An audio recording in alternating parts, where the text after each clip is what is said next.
कर जगवलू हा भगिया गोरी, भोजपुरी इंडस्ट्री के पावर स्टार सुपर स्टार कहे जाए वाला पवन सिंह के गाना 2 हफ्ता पहले हरी हरी ओढ़नी आयल रहे।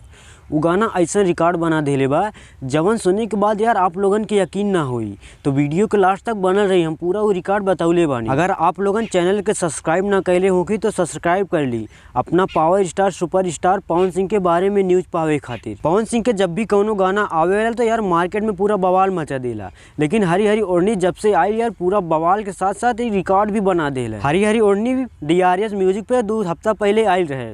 वो यार 2 हफ्ता में पूरा 35 मिलियन बज गई बा और यह समय हरी हरी ओढ़नी पहला नंबर पर ट्रेंड करत बाटे। म्यूजिक सेक्शन में पूरे वर्ल्ड में पहला नंबर पर ट्रेंड करत बाटे हरी हरी ओढ़नी। खाली 2 हफ्ता में हरी हरी ओढ़नी पर टोटल यार 50,000 से ज़्यादा रील बन चुकल बाटे। 50,000 से ज़्यादा रील इंस्टाग्राम पे बन चुकल बा हरी हरी ओढ़नी पर। हरी हरी ओढ़नी पर ऐसा रील बन गई बाटे जौन देखे के बाद आपके यकीन ना हो यार ये रील भी बन सकत रहा। एगो रील के क्लिप हम आप लोगन के दिखा देत बानी। ऐसा नहीं है तो के कर जगवलू हा भगिया गोरी,